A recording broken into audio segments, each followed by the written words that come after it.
I want to thank all three of them for making time on a August Friday morning, afternoon, on very short notice. But I know we've all been eagerly anticipating the release of this executive order. And so it's great to be able to get together and start talking about what this all means. We want to take the conversation today in three main parts. So we're going to spend a little bit of time initially just setting the stage. How did we get to this moment in the policy conversation? What is the administration seeking to achieve with the executive order? What are the policy objectives that they're really trying to get at here? We'll then spend a bit of time getting into the details, and there are a lot of details to unpack. If folks haven't read the full ANPRM, I highly recommend that you do so. We'll be getting into some of those weeds today. And then we do want to spend some time talking about what's next. Obviously, Congress has views on this issue. We expect there to be a robust debate. There will be continued conversations with partners and allies overseas, and of course, China's response as well. And so we'll get into all of that. We are very much hoping to have a lively conversation with the audience as well. So if you would like to pose a question or a comment, you may do so by joining the chat function on the webpage, or you can do so on Twitter, or whatever we're calling Twitter these days as well. And we are looking forward to getting to those questions throughout the conversation. We're not going to just hold that to the end. So if you've got a burning question, please go ahead and start dumping those into the chat function or on Twitter, and we will integrate those throughout. So that's enough out of me. Why don't we get into the conversation? Peter, I'm going to kick it over to you first to give us some just big picture framing comments. How did we get to this moment where the executive order is out? What is the administration trying to do here? First, let me say, Emily and Sarah, thank you to CNAS and the Atlantic Council and to both of you for pulling this together, and obviously also for your report, which I think did shape some of the administration's thinking on this executive order. I think if you look back at the history here, there's been a growing debate in Washington about U.S. investment in China going back really at least 5 years, at least to 2018, when Congress enacted CFIUS reform, known as FIRMA, and where there was a debate at that time about potentially including some targeted regulations on U.S. investments in China, as well as on Chinese investments here, but which was obviously ultimately not adopted at that time by the Congress. But I think that debate really that discussion triggered an ongoing debate in Washington about where and how and whether certain U.S. investments in China might pose a risk to national security. At the very end of the Trump administration began to take a step to regulate certain investments, in particular Chinese companies. The Treasury Department launched something called the China Military Industrial Complex sanctions lists, which limits U.S. investment in the publicly traded securities of certain big Chinese companies that the government believes are linked to the military. And so the Trump administration began to develop a regime to go after particular companies in China, or investment in particular companies in China, where the administration or the U.S. government saw particular risks associated with investment in a particular company. I think when this administration, when the Biden-Harris administration came in, they obviously were looking at a bunch of issues around China, U.S.-China policy, and looking at a number of potential gaps in the existing regime.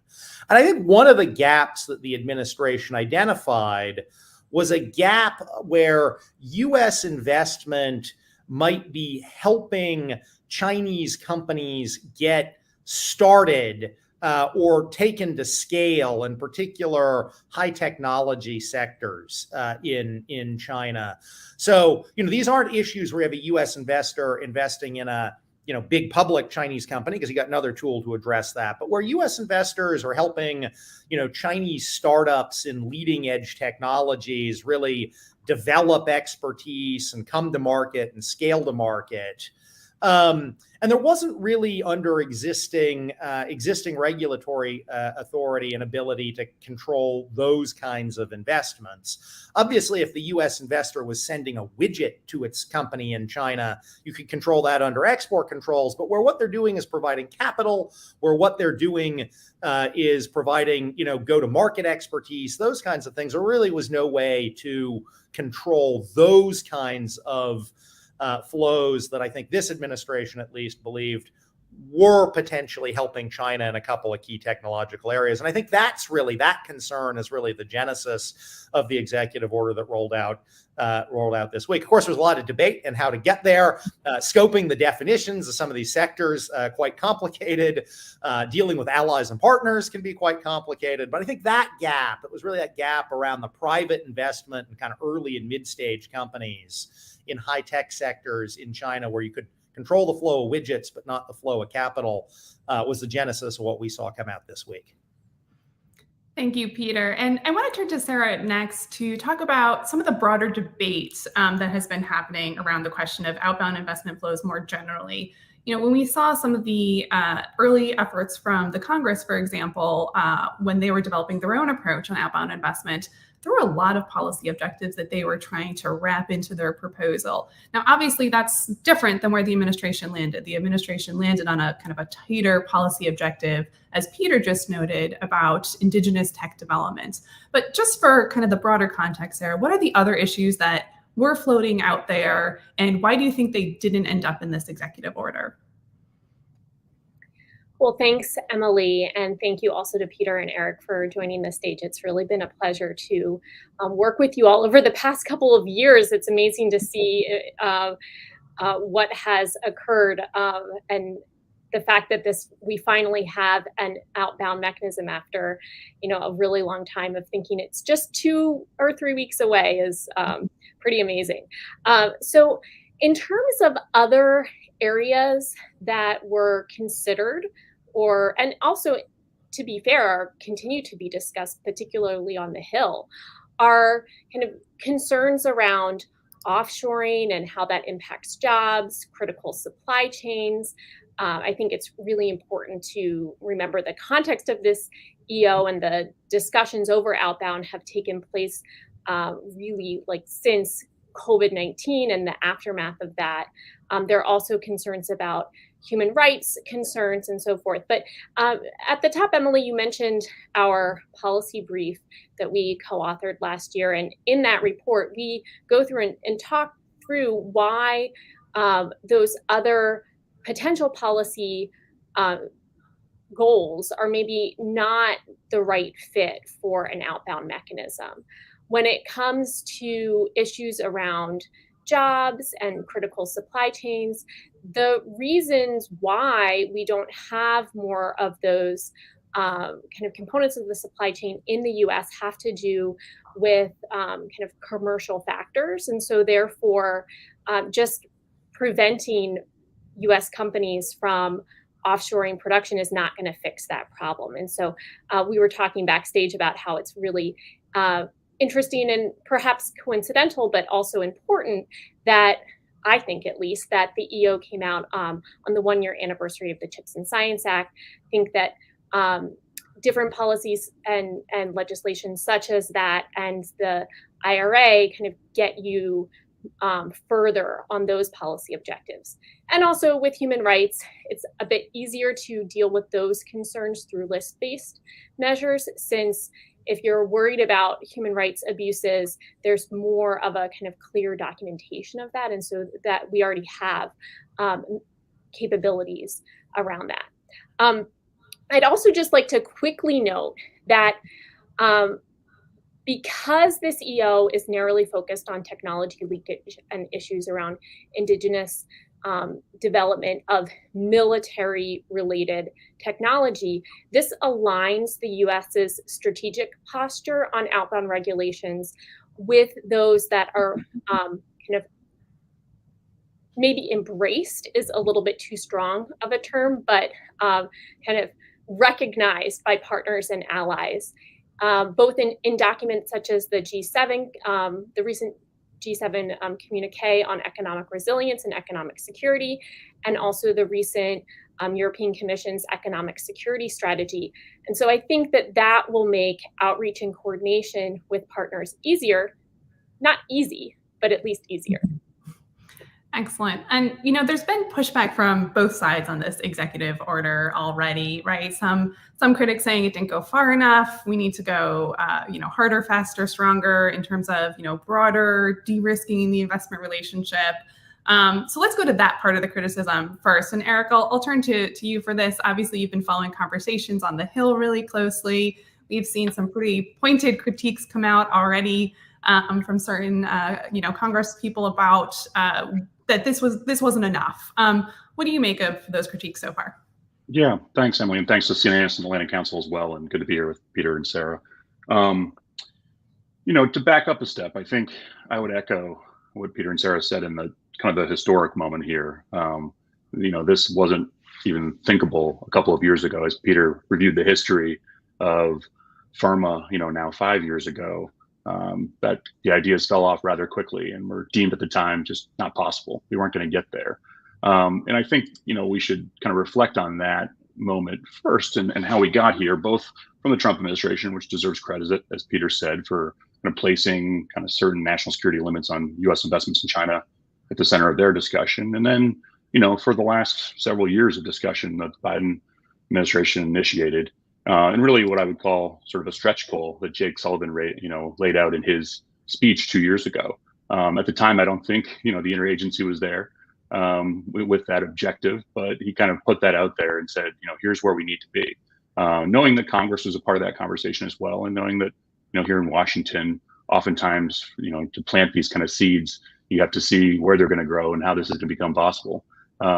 So to get to this moment, I think obviously the Chinese have helped, that process. Congress has been a player in this discussion. The last two administrations have got us there as well. But I think it really is a reflection on, how our mental map here in Washington has shifted when it comes to China, and an expanded willingness to kind of focus on not just the easy things, allies and partners, defense spending, but financial flows and data flows and technology innovation and supply chain resilience. And so, to come with that in mind, to come to your specific question, Emily, I think, the pessimistic way to look at this is we spent a year, the administration spent a year briefing everyone, consulting, on this process, really only to start a new consulting clock here. And it's likely another year before the final rule in this process even comes out. That's kind of the pessimistic take, right? The administration is probably too insistent on how narrow this action was over the last couple of days. So to the casual observer, it's hard to understand how impactful this will be when even its own authors are insisting, their intent was for it to be really tailored, really narrow, and framed in a way even to reassure Beijing that it wouldn't go that far. And of course, other sectors were dropped. So I think that's the pessimistic take. But to come to the optimistic take, and that's probably where I am personally, I think there's a baseball analogy to be had here, as there is in any good, foreign policy discussion. The leadoff batter isn't going to hit a grand slam, right? Maybe they can get a solid single or double. And so if you think of it in those ways, I think that's where we are. We saw a good single or double hit the other day after a lot of discussion. And the coming year and this rulemaking process and all the lobbying that's likely to happen as a part of this is going to decide if that's a single or a double. But it's really going to be over to Congress now, as the next batter at the plate, to extend this analogy further, to advance the runners, to figure out if, we can really turn this into a couple of runs for the home team, being here in Washington. And, to wrap up, I think, the other analogy we should compare this to is how CFIUS emerged. It didn't happen overnight in some perfect form that everyone was happy with. It's obviously been decades of formation. It started with an executive order in the mid 70s. And then Congress, unhappy with the results by the mid 80s, had another conversation about legislating and building on that and putting it into law and creating other mechanisms for blocking certain investments. I don't think this is going to take 10 or 15 years. Obviously, we're going to talk more about that and where Congress comes in. But I do think that this is a good, first kind of single or double, and Congress has a chance, like with CFIUS this year, to take a few more swings and kind of build on that process. And I think that's how good lasting policy in Washington works and becomes lasting, of course, because, it's iterative and the executive and the Congress are working together on that process. Let's talk about criticism from another quarter as well. We've heard certainly from some maybe classical economists that this whole endeavor is ridiculous, right? Because China has access to plenty of capital, including other sources of foreign capital. They have their own domestic sources of capital. They don't need the US capital. And so by putting restrictions in, this is kind of, a futile exercise. Now, I personally think that that's kind of missing the point a bit. It's confusing kind of macro flows with what I think the administration is trying to do, which are addressing very micro problems with specific types of transactions. But Peter, maybe I'll go to you for that question. Where do you think that criticism is coming from, and what do you make of it? Yeah, no, and I appreciate the question. I guess, one response, which I'll have to include because I see that we also have a question from Dimitri at the FT. I actually think the FT found a great example of impact this thing's already happening in their coverage out of China just yesterday, where there was an anonymous Chinese semiconductor executive who told the FT he was looking at moving at least part of his operations offshore because he just thought capital is going to dry up for semiconductor investments in China. With this. And I think that is actually the impact that we are expecting to see. It's true that at kind of a macro level, China has plenty of capital.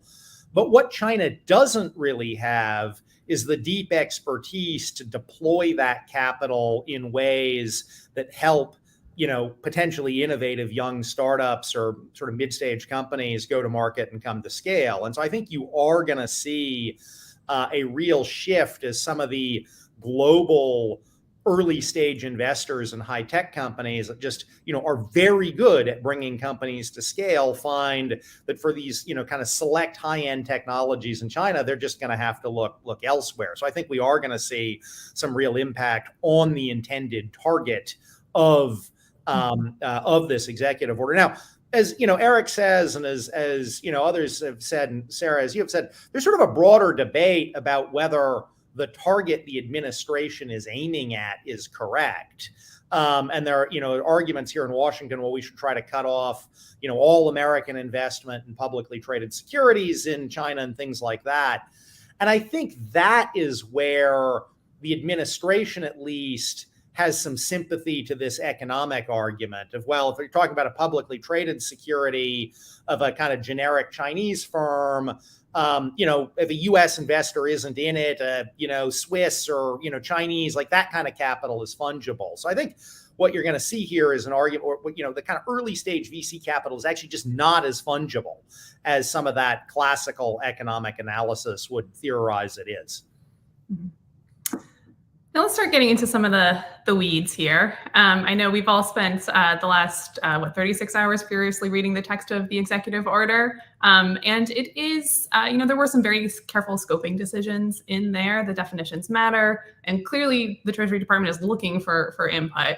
But to kick us off, Sarah, what are the highlights that you're taking away from the scoping decisions? If folks know 3 things about how this thing works, like what do they need to know? Okay, well, I'm going to give 5. Sorry, I couldn't get it down to 3. So the first is, I think most people know this by now, but it bears repeating. This is a prohibition and notification regime, not a case-by-case review. Mm-hmm. So it is not a reverse CFIUS, and also it is not retroactive. Right? So that's 1. 2 is it is focused on non-passive investment, direct or indirect, made through M&A, venture capital, private equity, greenfield, JV, convertible debt. So it's not going to apply to passive investment. There are some ways in which the administration is considering carving out some of those kinds of some investments. For instance, there are carve-outs such as university-to-university exchanges, which as a university professor, I highlighted immediately. But also, it's not going to apply to licensing arrangements. There's a potential carve-out for intra-firm transfers for U.S. businesses with subsidiaries in countries of concern. So that's just to say, I don't want to get too in the weeds, but there's still some discussions around how we're going to carve out certain things. And depending on those carve-outs, those could really be pretty big deals or pretty narrow. So the third is it will cover investments when they are made into entities that are owned by a covered foreign person, which in the context of this means China, Hong Kong, and Macau. Fourth is it's going to apply only when those foreign covered persons are involved in covered national security technologies and products. We can get into the weeds about what's prohibited and what's notifiable, but these are broadly in semiconductors, quantum, and certain types of AI. And then finally, as was already mentioned by both Peter and Eric, that this is not the end of the process, but yet another restart on more discussions. So the EO authorized Treasury to develop an advance notice of public rulemaking, which was already released. And so there's 45 days to comment, and then the regulations will be drafted. So nothing has changed yet. Mm-hmm. So we've got a couple of questions coming in from the audience that maybe we'll start to sprinkle in here, because I think some of them touch on, a couple of examples of investments that are already happening, or it's kind of interesting to think through how the EO might impact these. We've got a question from Sabine. What about Micron's decision to invest freshly in China, despite of China's decision to ban the sale of certain chips to certain Chinese institutions? So I think talking about the listing of, or the investigation into Micron, which potentially was in retaliation for some of the US export controls, but they're making decisions to invest. Also a question from Ruth about Intel's current involvement in China's semiconductor knowledge buildup. So obviously 2 examples in the chip sector where there's been some existing investments, potentially would be future investments. How do we think that the EO will impact those sorts of cases? And Sarah, maybe I'll go to you on that one. Sure. I'd also love to hear what others on the call think about this, because some of this is a little bit complicated. But I'd first start by saying that, as I mentioned, this will not be a retroactive rule. However, the advance notice mentioned that they may be asking for information about transactions that would have been covered if they were made after the implementation of the rules, if they're made in this interim period, just to get a better sense of what's happening and how they might want to scope the rules. And then in terms of how this would affect these kinds of investments if they were made after the rule comes into effect, some of this will depend on how such investments are scoped, how they're structured, as well as what the carve-outs look like. Because if there is a pretty broad carve-out in terms of inter-firm transfers for subsidiaries that are already in operation in China, then this might not touch them, very much. But if that carve out is much narrower, then it would. But I'm curious to see what Peter and Eric might have to say about this, if you have thoughts. Yeah, why don't we kick it over to Peter, if you have thoughts on those questions, and also any of your kind of big picture reactions about, what surprised you in the executive order? Was there anything you weren't expecting? Or anything that you think was notable that hasn't gotten enough attention yet?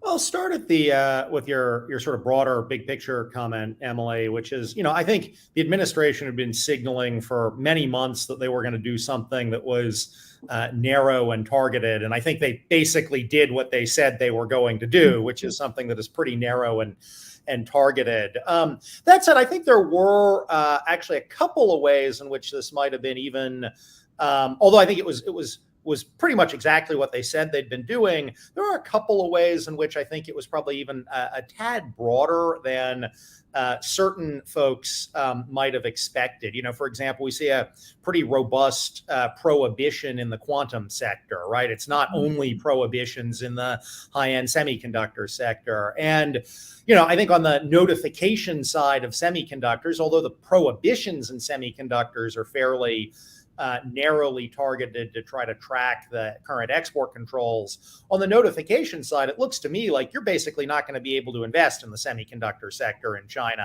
except maybe in publicly traded securities, without notifying the US government about what you're doing. So I think there are actually certain ways in which this is a little bit broader than some folks had thought. Just one point to follow up on what Sarah made. I do think it is the intent of the administration where you have an American company that already has a subsidiary or partner in China, I think it is kind of their conceptual intent to not require notification or any prohibition on what would be sort of routine, ongoing business activities.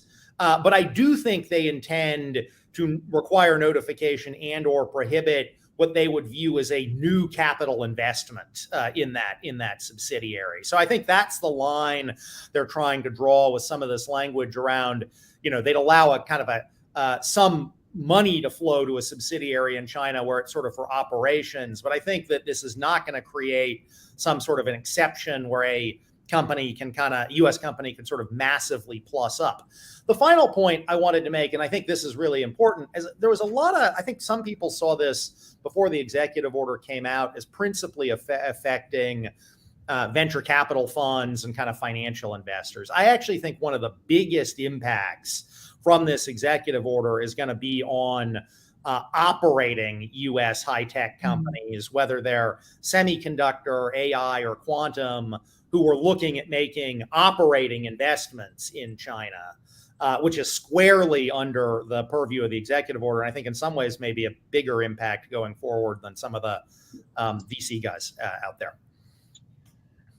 To jump in, Emily, so I agree with all that. I think two items here. One, on your later question about what surprised us in there. I mean, I think it's important to know too, after a lot of debate about reverse CFIUS screening, versus prohibition, notification, I think there is now a clear consensus, not just in the EO, but even Congressman Gallagher, Chairman Gallagher's letter to President Biden last week on scoping this, where he talked about, a more predictable approach that avoids onerous case-by-case screening. I think a year ago, 2 years ago, especially in the congressional process, there was a strong debate over that, and that's kind of largely been answered. And we should, at least recognize that.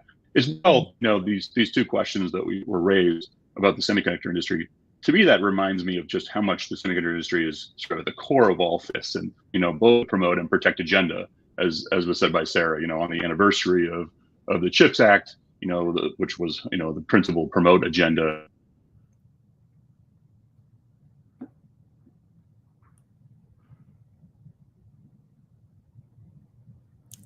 Oh, Eric, we might have lost your audio there.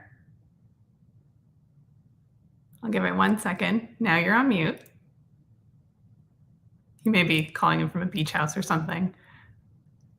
Well, why don't we keep going for the time being and give Eric time to collect his brilliant thoughts on this. Can I just add one thing? I think, Peter, that kind of distinction about what the intent of the administration is a really important point.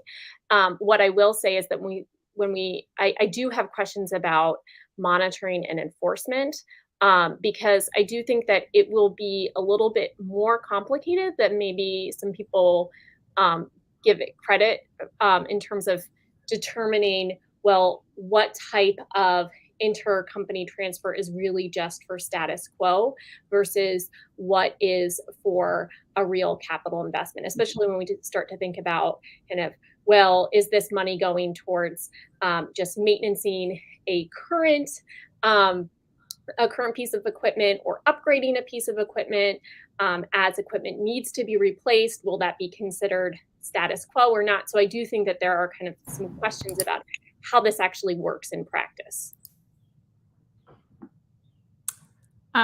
Perhaps this is a good time to ask the really nerdy question that we were talking about backstage, which is about this revenue-related rule that got some press from, I think, those of us who read the Bloomberg article. There's a question about whether there's a potential loophole that may have been inadvertently or intentionally kind of baked into the rule in terms of, investments that are made into larger Chinese conglomerates or tech companies that might not be captured if it's really their subsidiaries that are engaging in the AI chips or quantum activities of concern, and whether there might be kind of a loophole for investments to kind of go into that parent and somehow flow down.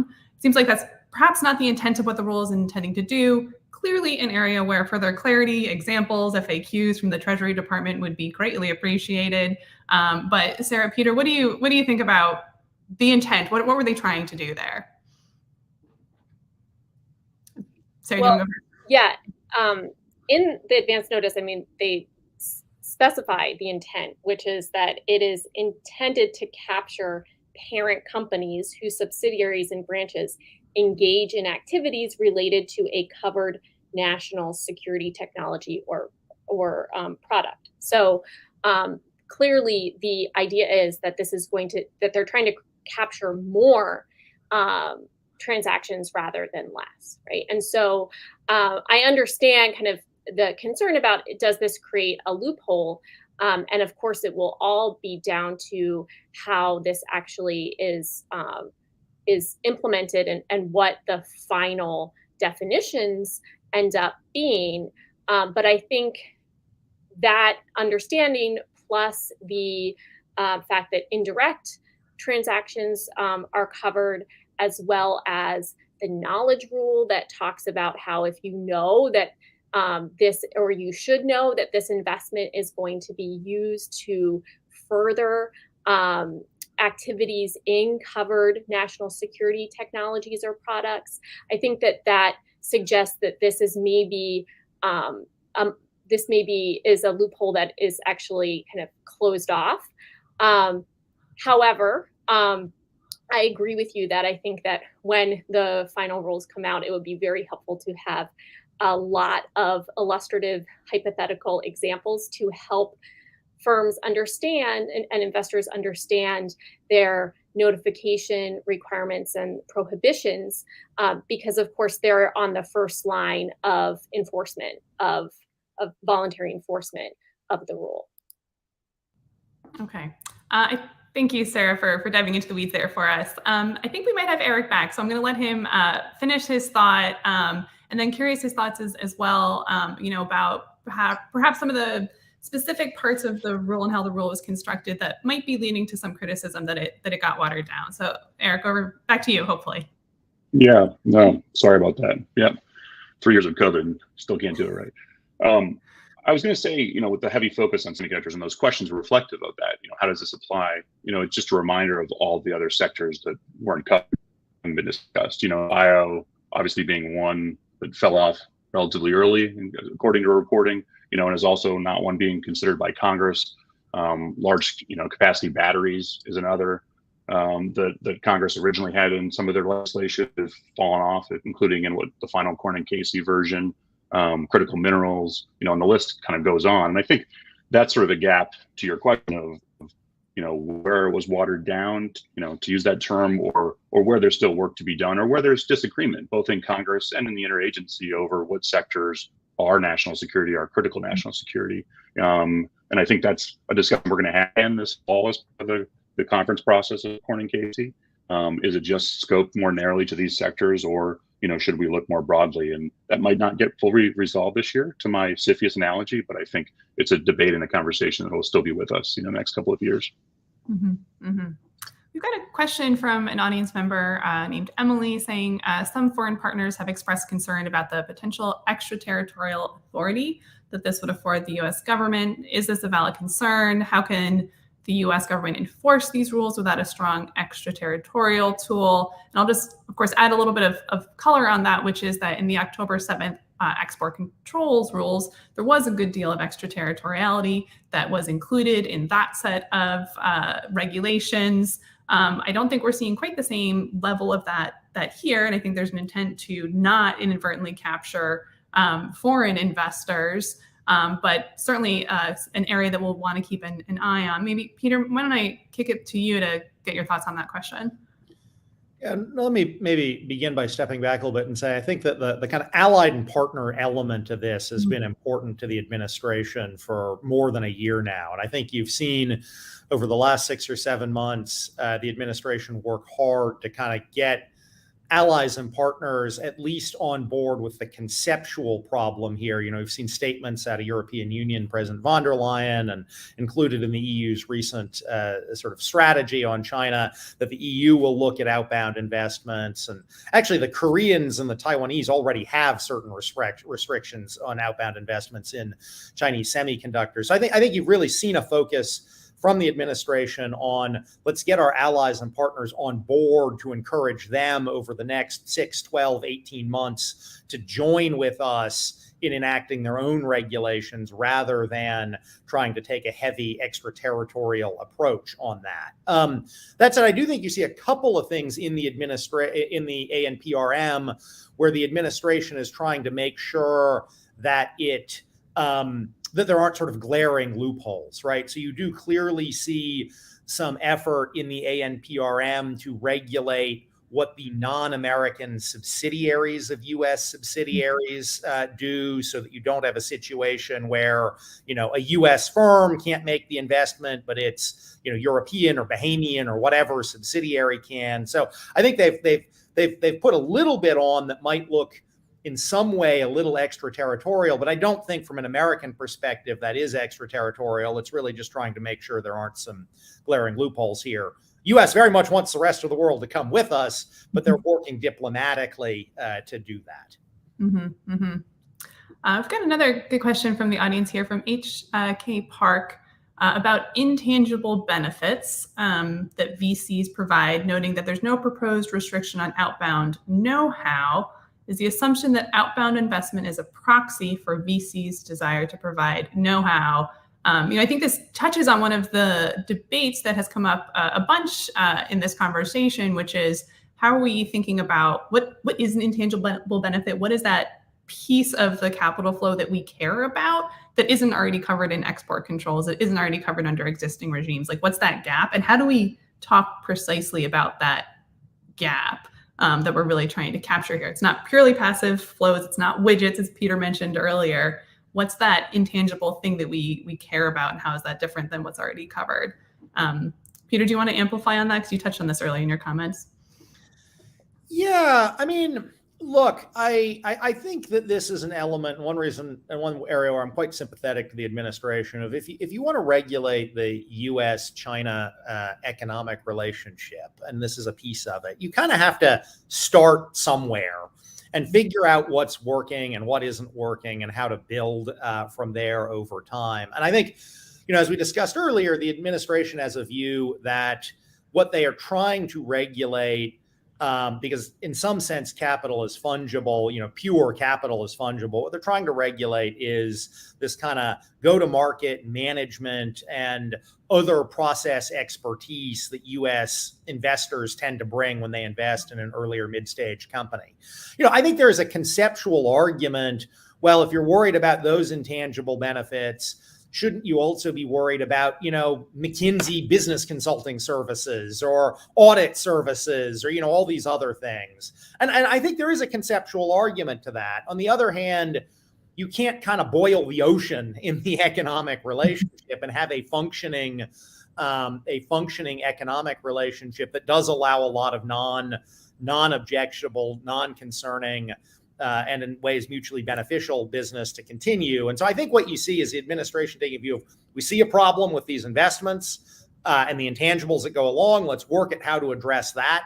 But this is going to be an iterative process over a number of years. And as Eric says, it's very much not just the administration that's going to iterate on this. It's also Congress that's going to iterate on this going forward. Yeah, and that's a good segue to talk about what's next on this, right? This is certainly just the start of the conversation. And Eric, maybe I'll ask you to come in on some of the pain points where we think industry might be pushing on this. What do you think they're most concerned about? What do you think their reaction is going to be here? And then, of course, we will definitely be watching Hill reactions. There's the NDAA amendment conversations, broader questions around whether there'll be bigger pieces of legislation. How do you see this conversation unfolding, not just over the 45-day comment period, but really over the next year? Yeah, I think on industry, look for the next 45 days to be kind of a flurry of submissions, in an effort to kind of shape the discussion, in the next year. You mentioned, I think there's, perhaps the delay, as Peter referred to, the last 6 months or so, give for more input, for more consultation. I think where things are now on this executive order in the congressional process to where they maybe were last winter with industry has come a long way. You didn't see the same sort of responses and statements from associations, the last 2 days you may have saw last winter. This has been baked a lot more, is my point. And the same thing with the congressional approach and what we saw passed, now 3-4 weeks ago. I think the other piece to get to one of the questions too that we're going to see or need to watch for is what's China's reaction going to be, because I think this will shape industry reaction. This will shape congressional reaction. They're going to face this, the Beijing's going to face this similar problem of, do we respond now symbolically? Do we respond asymmetrically? Do we respond, in a stronger way that only creates more antibodies and accelerates other actions that, Beijing would rather not like to see? I think we should expect that, again, the narrowness of this approach probably means that they hold off in a larger response and try to use the process, in the coming year to shape it. And then, I think the other factor that needs to be considered here is this is half of what the administration obviously wanted to accomplish this summer. The other is the October 7 rule. If we're able to kind of accomplish this, which again, a month or two ago, there was a lot of speculation. Will this even happen? Is it going to be pushed off? Obviously, it's happened. I think the final rule, as Sarah said earlier, it's 2 or 3 weeks away. You're never wrong with those assumptions. But if those two things cleared off the deck, from an industry perspective, from a China perspective, another big question we should be asking, in the forming of this event, like what happens now is, what's the rest of the administration's agenda? What other issues do they turn to, and how does that, what are those other factors that, again, Beijing and companies and Congress will all be calculating? So to some degree, we're talking about this event, but also talking about this event now being somewhat in the rearview mirror and what comes next, and what is, the opportunity cost been of so much focus on this issue the last year or so. Mm-hmm, mm-hmm. And of course, this is coming as well in the middle of the administration's attempts to revive more regular conversations with counterparts in China. We know this has been a topic of conversation. It will continue to be a topic of conversation. We've seen some initial Chinese reactions that were pretty critical. One might say they were pretty hypocritical given China's own outbound investment restrictions as well as their inbound investment restrictions. But nonetheless, it will be a point of contention in the relationship. And the administration will have kind of a challenge as they are, as you rightly noted, Eric, this is not the last of the actions that they will take. At least we'll see more export controls. And the challenge is, how can they continue to take the actions that they've been quite clear are necessary for U.S. national security interests while still trying to maintain those channels of communication, not for kind of, broader, wishy-washy engagement purposes, but because we need stability and predictability in one of the world's most consequential economic relationships, right? Like that's a tough balancing act. That was more of a comment than a question, but maybe I'll ask Peter to come in for his reactions on that dynamic. Yeah, I mean, I am, I'm sympathetic to the administration trying to, as they keep talking about, stabilize and put some guardrails on this relationship. I actually have a little bit of a view that, at this point, it is the geopolitics that is driving the relationship, and the economics are kind of derivative of and subsidiary to the geopolitics. And I think ultimately, if the administration wants to have a stable economic relationship, what they need to do is figure out how to have a stable geopolitical relationship, and then the economics will follow.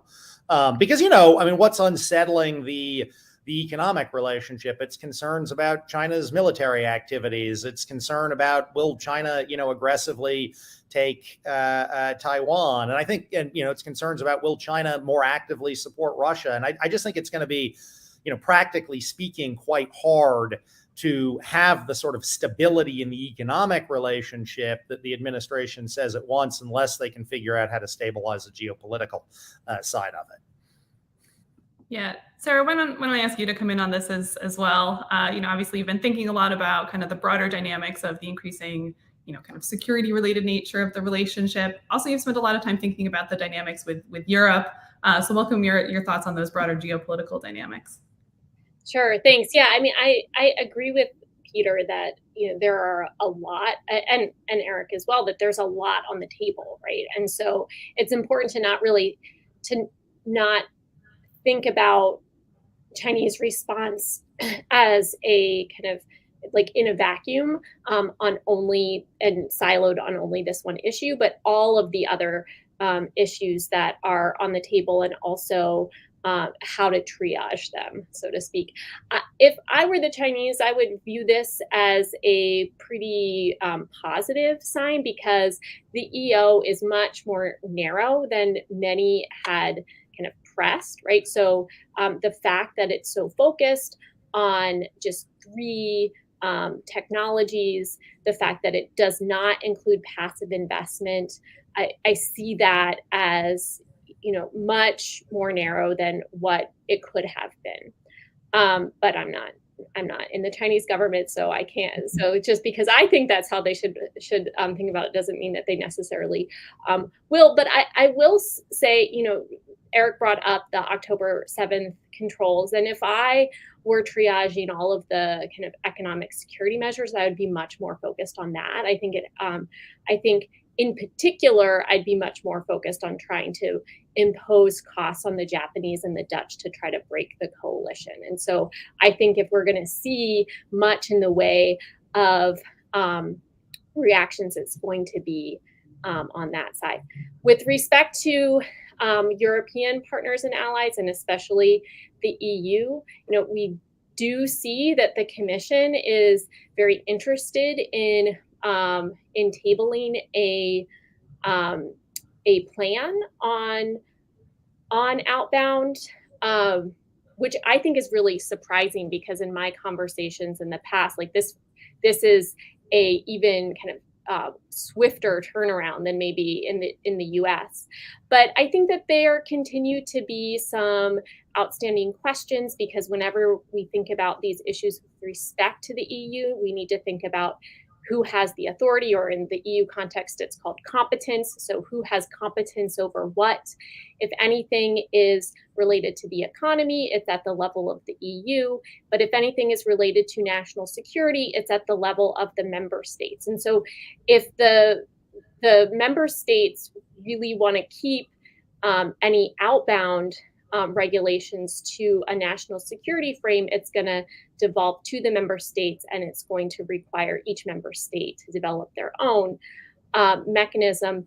And we see that the EU member states are still working to set up their inbound regimes. So I think that it took a long time for the US to get here, and I imagine that it's going to take a long time for partners and allies to figure out their own mechanisms as well.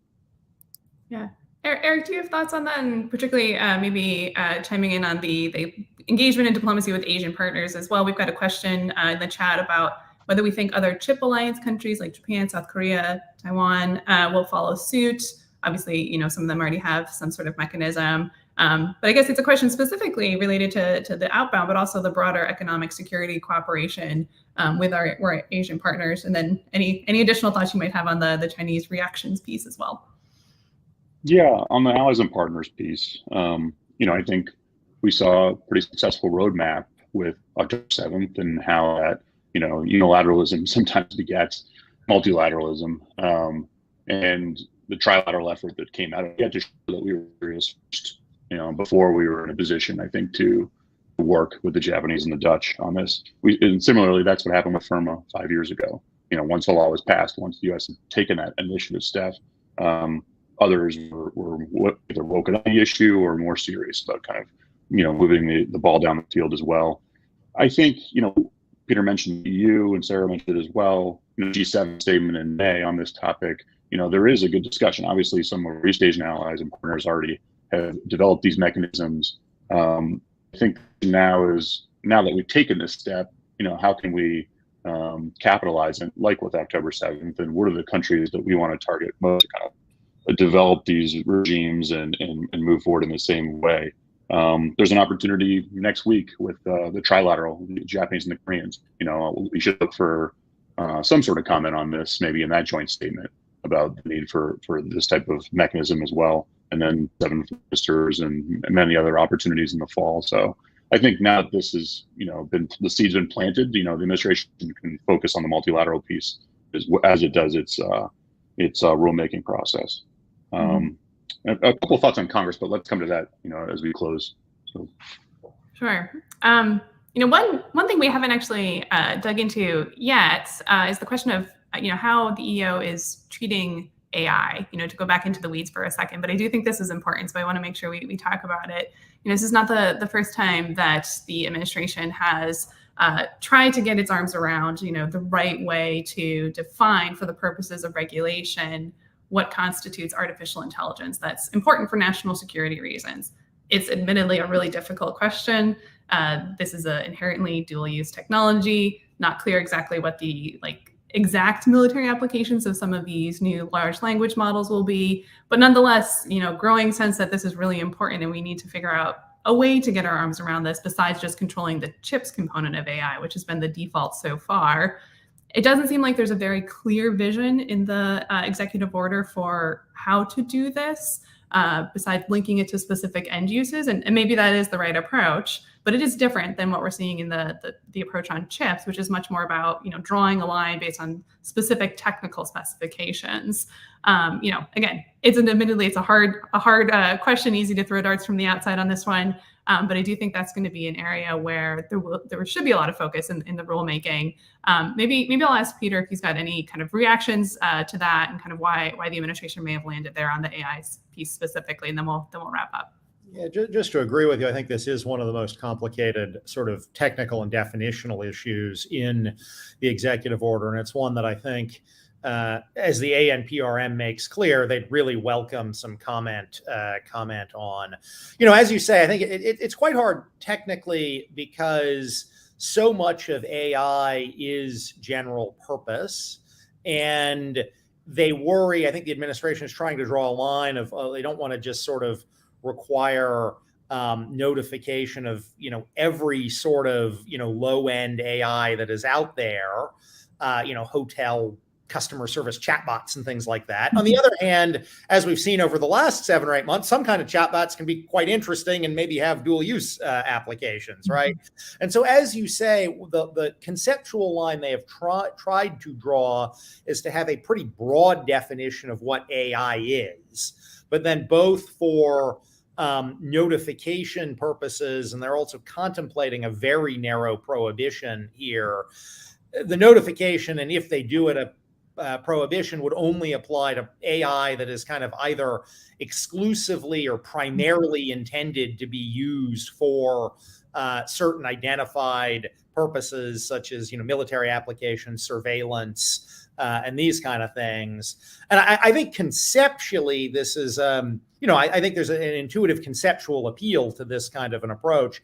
I actually think when you talk to folks in industry, this is going to be harder to implement in a meaningful way than it is conceptually to talk about it. And I think it's going to be one of the things that they're going to kind of most be deliberating over as they deal with comments. It is also obviously also sort of overlap. I mean, it's an overlap isn't the right word. It is a parallel effort with the semiconductor controls, because there is an idea that you can kind of, with the semiconductor controls, restrict China from developing higher end AI generally via the semiconductor vector. And so this is in some sense like a complementary vector to the semiconductor vector. Mm-hmm. Yeah, well, I'll happily give a plug here for some of the work that the CNAS artificial intelligence team is doing on these issues, trying to see if we can help move the debate along on some of these admittedly really, really hard policy questions, making sure that the intent does in fact match what industry thinks makes sense and they know how to implement. Why don't I give everyone just a couple of minutes for their closing thoughts, anything that we missed, any big picture comments that you want to make sure folks take away. We'll go to Eric first, and then Sarah, and then we'll let Peter have the last word. Eric. Yeah, thanks. And thanks for doing this on short notice. I think I'll just reserve the last minute or two here to talk about Congress and next steps. I think we talked a lot about Cornyn Casey, and as a parallel to this effort, I think it's a good chance to remind everyone of the letter that Senator Schumer and Pelosi sent last fall on this topic, which was quite unprecedented. It was the Congress essentially telling the executive to take action because we can't. And that's exactly what's happened here. A year ago, it didn't look like legislative opportunities were possible. It's the House effort sort of died in the USICA negotiations. But here we are with a version of Cornyn Casey that's finally passed in the NDAA. It's going to be conferenced this fall. And I think the dynamic has changed a lot in the last 36 hours. the chairman of the House Financial Services Committee, McCary, has been largely opposed to and vocally opposed to the White House efforts up until this point, put out a yesterday essentially endorsing it, which to me is important because it sets a floor on the Cornyn-Casey negotiation. It says that even, McHenry and others who've been opposed or had different views of how to approach this are willing to kind of endorse this and set a floor for where it should go. I think the two questions that need to be answered now is, does Congress include a prohibition?